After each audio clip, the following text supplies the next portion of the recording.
Mesdames, Messieurs, bonsoir et merci de nous recevoir chez vous. C'est parti pour la grande édition du soir. À la une de l'actualité ce soir, drame de l'immigration irrégulière à Saint-Louis. Une embarcation avec à son bord 309 migrants a chaviré à Santhiaba. Bilan provisoire, 25 corps sans vie repêchés par les éléments du groupement national des sapeurs-pompiers. Nous ferons le point avec Momar Alisnia. Décrispation de la scène politique en Conseil des ministres ce mercredi, adoption du projet de loi portant amnistie. Le projet sera ensuite soumis à l'Assemblée nationale. Le point également dans cette édition. Et puis le climat, vous avez certainement fait le constat ce matin, un brouillard dans la capitale avec une faible visibilité. Un mauvais temps qui peut se reproduire samedi prochain. L'alerte de l'ANACIM qui invite à la prudence à suivre tout à l'heure dans ce journal.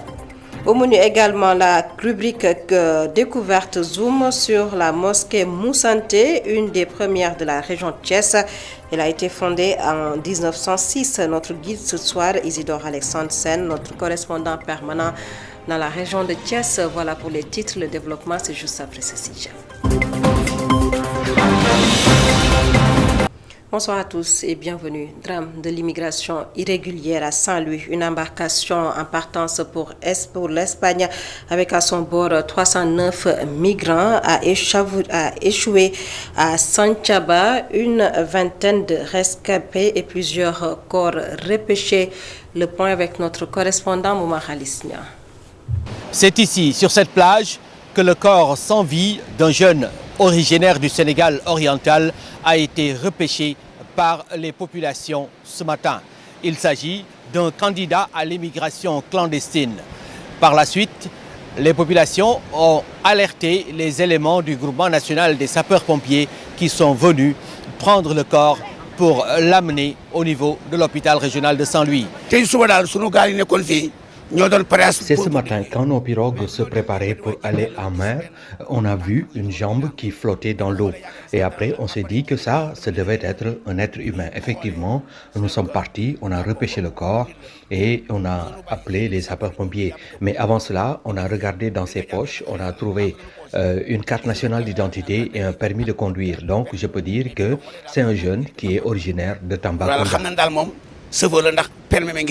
Quelques heures seulement après le repêchage du premier corps au niveau de Santhiaba, les éléments du groupement national des sapeurs-pompiers sont encore revenus à l'hôpital régional de Saint-Louis, cette fois-ci pour amener des rescapés, mais également des corps sans vie. Nous venons à Zoal pour d'aller en Espagne. Ce n'est pas le mot, parce que le route il est très difficile. Oui, parce que nous quittons ici à Zoal, c'est à vendredi passé, depuis vendredi jusqu'à maintenant.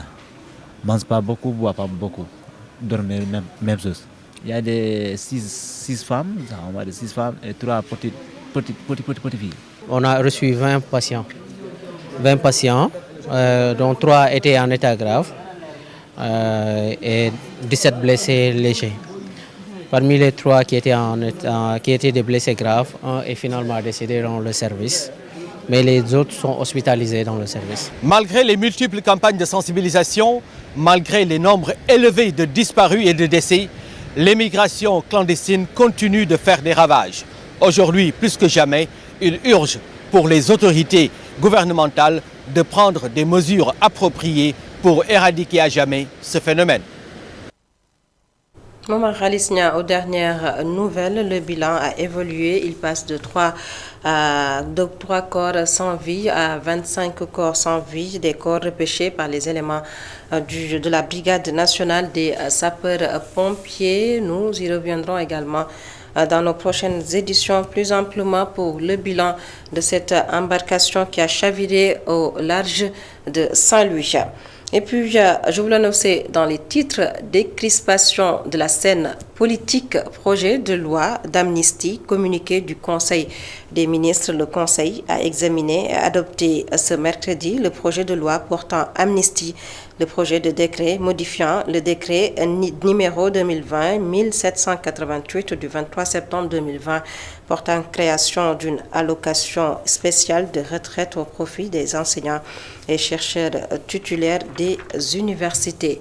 Justement, à la présidentielle de 2024, le dialogue national initié par le chef de l'État Macky Sall, les conclusions sont connues. Il s'agit, entre autres, de la date de l'élection retenue pour le 2 juin 2024, la prolongation du mandat du chef de l'État Macky Sall jusqu'à la passation du pouvoir et la réévaluation des dossiers des candidats recalés. Cependant, tous ces points ne font pas l'unanimité auprès de l'opinion nationale.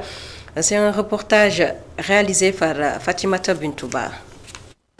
Des propositions que ne digère pas Pierre. Pour lui, la présidentielle devait se tenir au plus vite pour la stabilité du pays.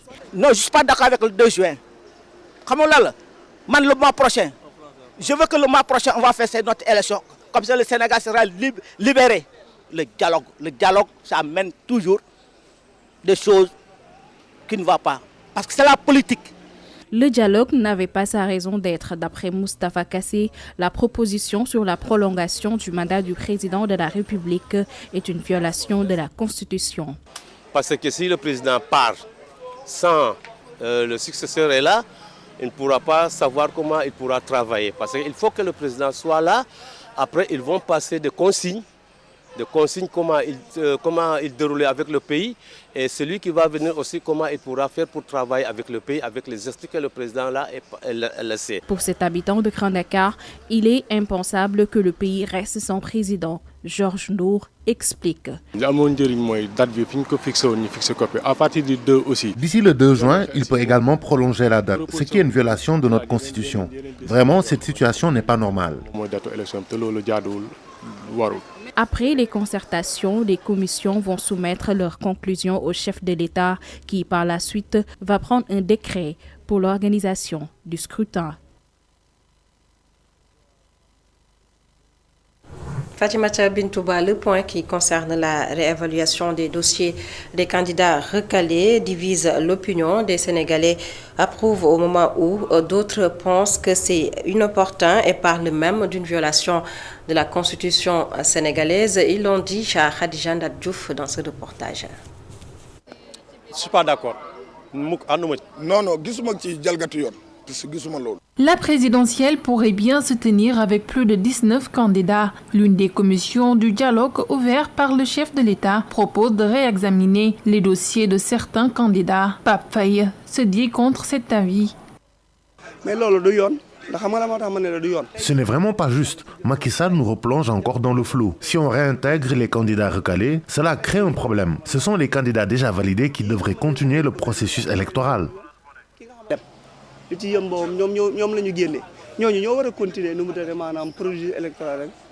Cet homme ne cache non plus son désaccord. Il ne devrait pas y avoir de seconde chance. Si à chaque fois que ce que dit la Constitution n'arrange pas certains, on doit tout reprendre. Cela ne fera que créer des problèmes.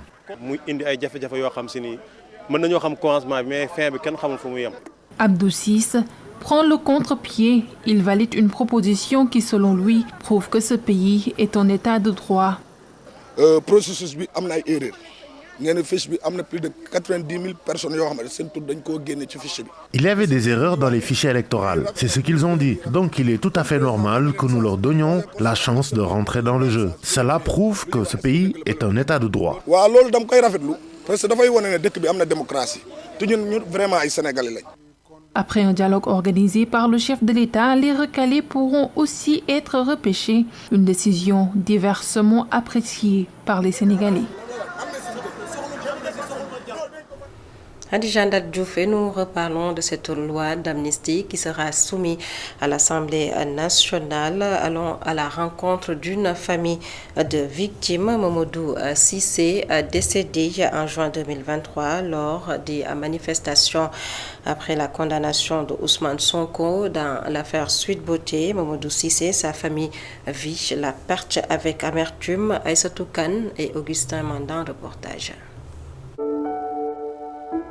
Le 2 juin marquera bientôt une année depuis que le jeune Mamadou Cissé a trouvé le repos éternel, son destin fauché lors d'une manifestation. Les souvenirs de ces moments sombres demeurent douloureux pour son tuteur, le visage marqué par la tristesse, le regard perdu dans l'infini. Manifestation yi lañ ko boomoon bañ koy boom ci manifestation temps yooyu dëkk bi dafa jaxoon trop dañoo julli ji gee ba dëpp fu muy dëppee nag fekk booy ñi ngi xeex ak policiers yi mu affaire bi tar métti ñu dóor bal bañ dóoree bal mu njëkk a ñëw bënn miir bi ci buntu kër gi boobu demul bañ dóoraate deuxième fois fekk El Hadj jóge na ci jàkk bay dugg ci kër gi bal bi dal ko fii ci dënd la ko dal ci saa si mu daanu ñu daanoo ñu daw jël yóbbu CTO ñun bañ koy yóbbu CTO fekk gaañ na suñu loxo yëguñ ko.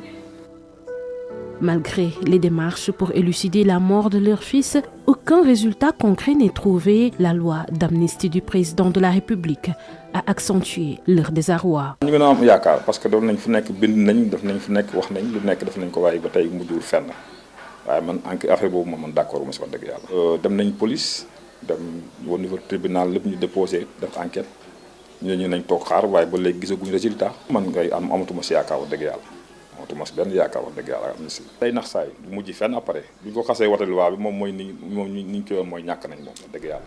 Dans cette quête de réconciliation nationale, Abdoulaye Ba déplore fermement l'idée d'effacer les actes survenus lors des manifestations.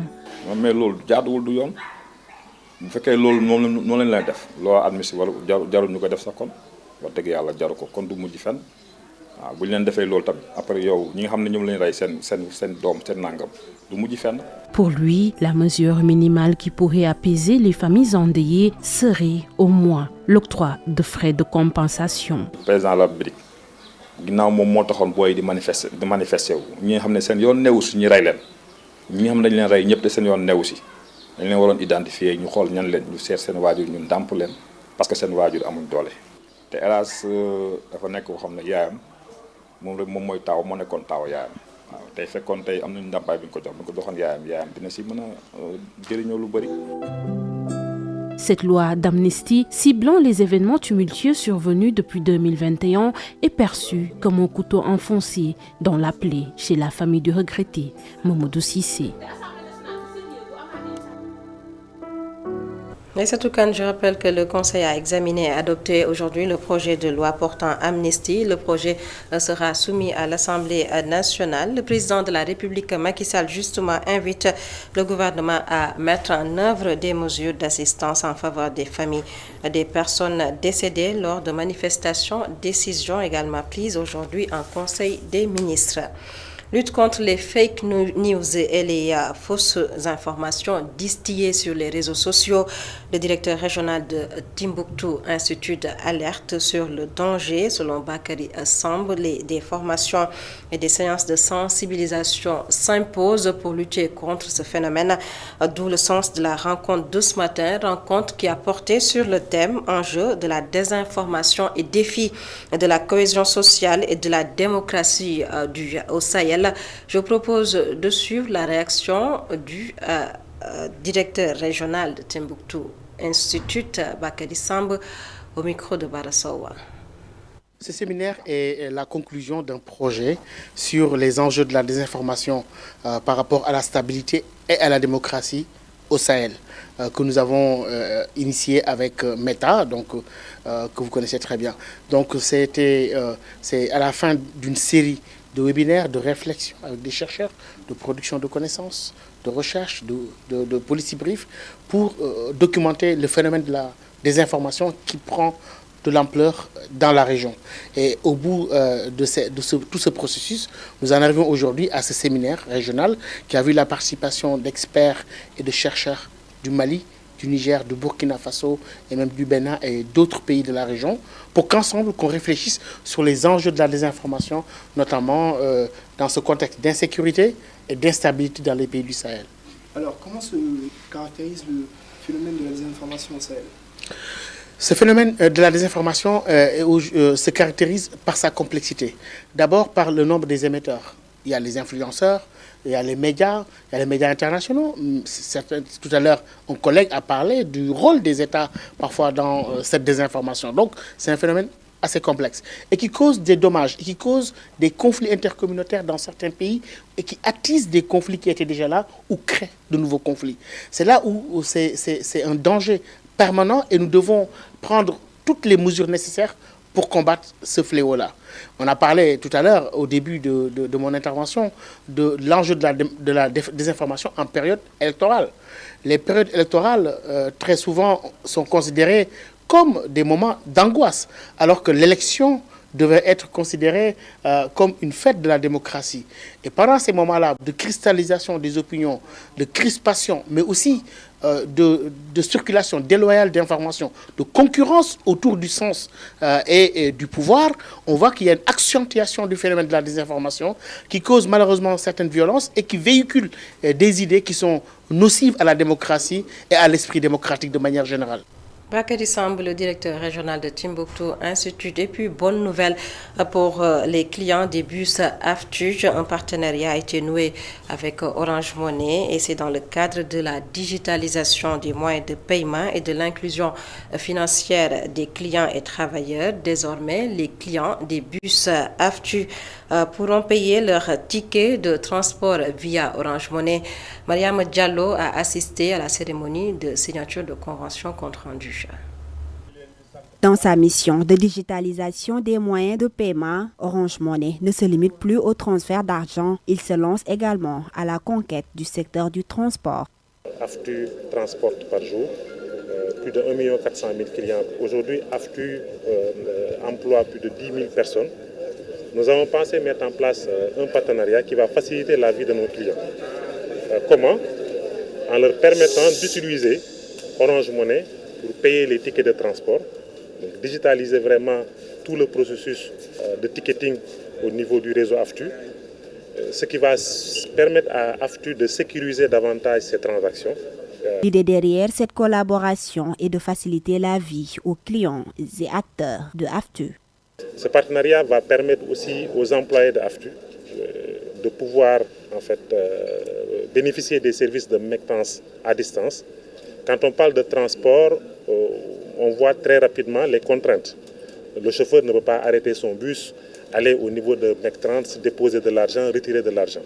Donc on pense qu'avec Orange Money OK, ça va être une solution. Le troisième sujet sera en fait la partie assurance vie avec Transvie. L'idée c'est de réfléchir avec AFTU pour voir comment aussi digitaliser cette partie en permettant aux chauffeurs de bénéficier en fait de services liés à l'assurance vie à distance, à payer un peu les médicaments à distance au niveau des pharmacies. Des bus sont ainsi rénovés au grand plaisir du réseau de transport. C'est la matière d'affaires commerciale. C'est une collaboration où chacun doit gagner. Actuellement, des bus sont en train d'être réparés. 80 véhicules qui étaient tombés en panne sont opérationnels maintenant. Ce projet sera opérationnel dans les jours à venir avec un partenariat à durée indéterminée.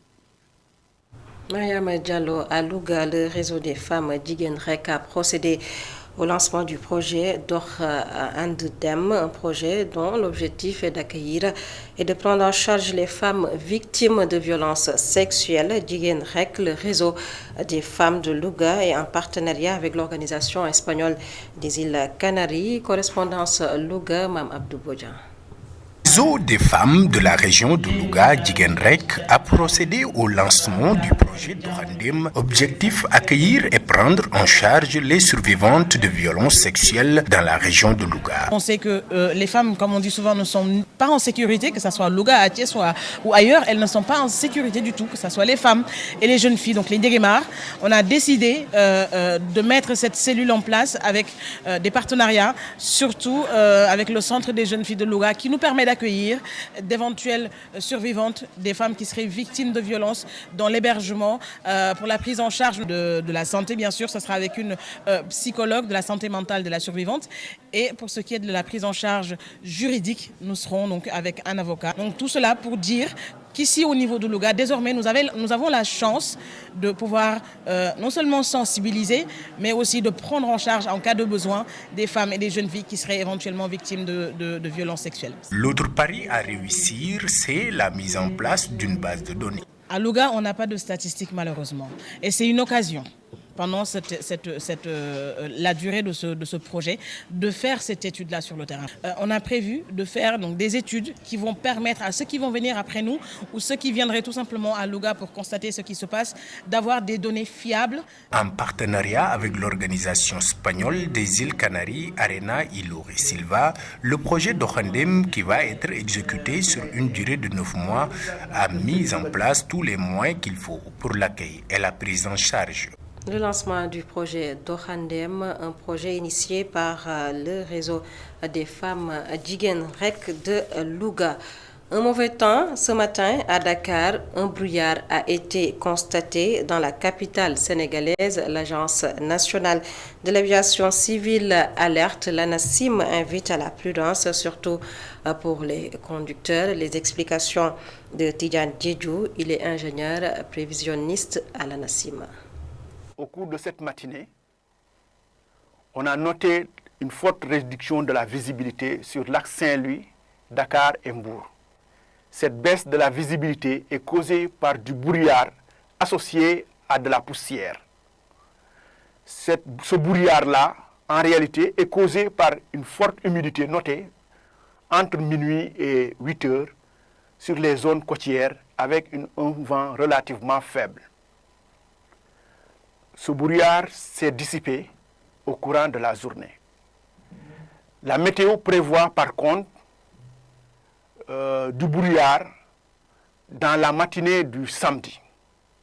Donc la population devrait faire attention, surtout les conducteurs, pour éviter des risques de collision. Pour ce qui est du temps prévu, les températures seront relativement élevées sur les régions sud et centre-est du pays au cours des prochaines 24 et 48 heures. Toutefois, la fraîcheur nocturne et matinale sera notée sur les régions nord-ouest, notamment l'axe Dakar, Saint-Louis, Mbour, Linguère, Louga et Podor, avec des températures minimales qui seront en dessous de 21 degrés.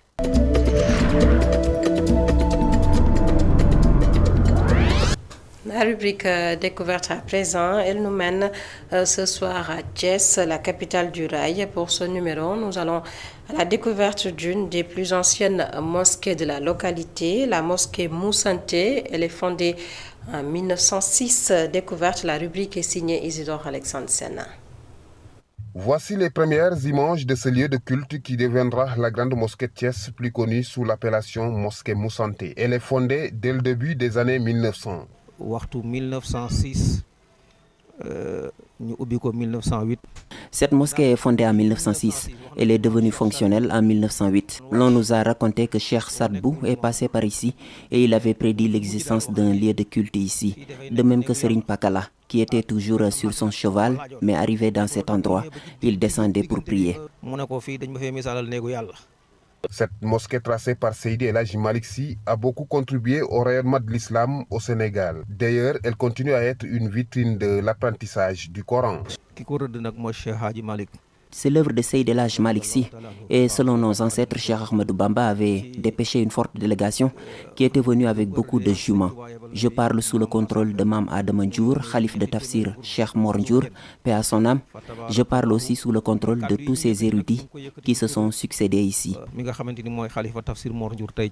Le roi Faisal de la Mecque a fait aussi son passage dans ce lieu de culte, connu aussi pour les accrochants pêches des imams. Roi Faisal ñëwoon na fii ci 1976 wala 1977. Le roi de la Mecque à l'époque, exactement en 1976, une autre histoire de cette mosquée, c'était le lieu où on discutait beaucoup du chemin de fer et de son rayonnement, où Tafsir Mor Ndiour, Serigne Babacar Sy, Serigne Modou Mouhamadou Moustapha Mbacké et Thierno Seydou Nourou Tall ont trouvé une solution au problème du chemin de fer.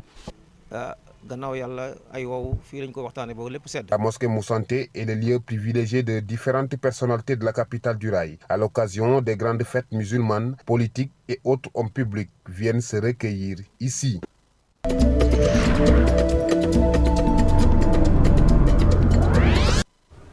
Thiès, la mosquée Moussanté, fondée en 1906, découverte signée Isidore Alexandre Sen. C'est la fin de ce journal. Mesdames, Messieurs, merci de nous avoir suivis. Tout de suite, la suite de RSA.